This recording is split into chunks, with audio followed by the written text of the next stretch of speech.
ओम परमात्मने नमः। अंतकाल में जो मेरा स्मरण करते हैं वे तो मेरे को ही प्राप्त होते हैं, पर जो मेरा स्मरण न करके अन्य किसी का स्मरण करते हैं वे किसको प्राप्त होते हैं, इसे भगवान आगे के श्लोक में बताते हैं। तो यम यम वापी स्मरण भावम त्यजन त्यन्ते कलेवरम तम तमैवैते कौन्तेय सदा तद्भाव भावित। अर्थात यम यम वापि स्मरण भावम सदा तद्भाव भावित। भगवान ने इस नियम में दया से भरी हुई एक विलक्षण बात बताई है कि अंतिम चिंतन के अनुसार मनुष्य को उस योनि की प्राप्ति होती है। जब यह नियम है तो मेरी स्मृति से मेरी प्राप्ति होगी ही। परम दयालु भगवान ने अपने लिए अलग कोई विशेष नियम नहीं बताया है, प्रत्युत सामान्य नियम में ही अपने को शामिल कर दिया है। तो भगवान की दया की यह कितनी विलक्षणता है कि जितने मूल्य में कुत्ते की योनि मिले उतने ही मूल्य में भगवान मिल जाए।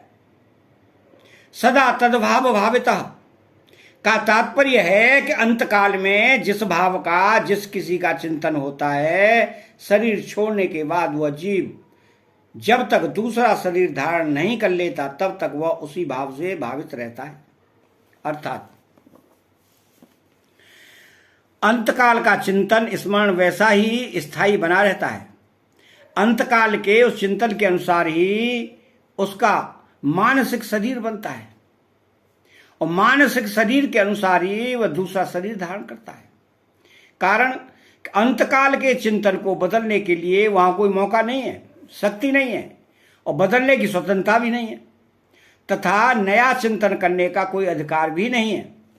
अतः वह उसी चिंतन को लिए हुए उसी में तल्लीन रहता है।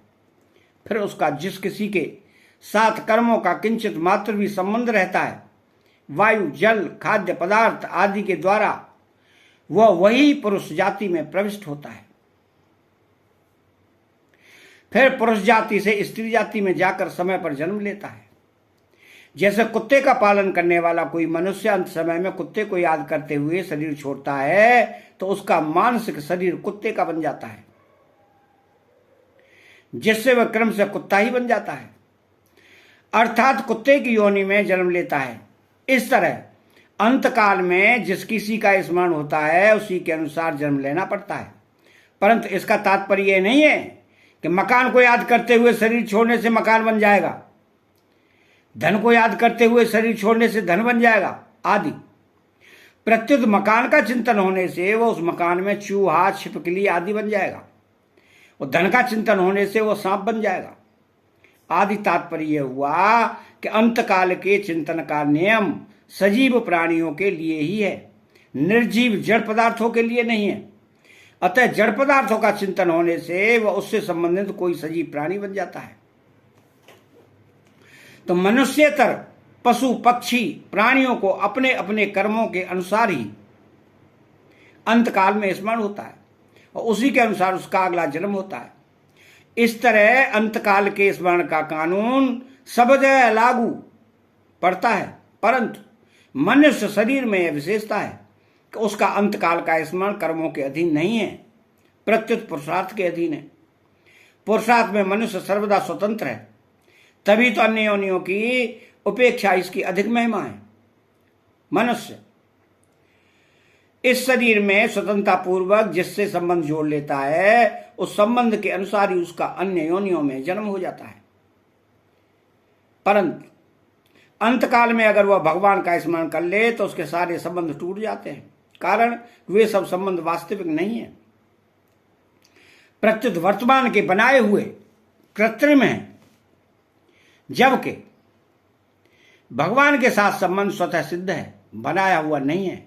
अतः भगवान की याद आने से उसके सारे कृत्रिम संबंध टूट जाते हैं। अतः चैनल को सब्सक्राइब करें, बेल आइकन घंटी को दबाएं और कमेंट बॉक्स में जय श्री कृष्णा लिखें। बोलो जय श्री कृष्ण।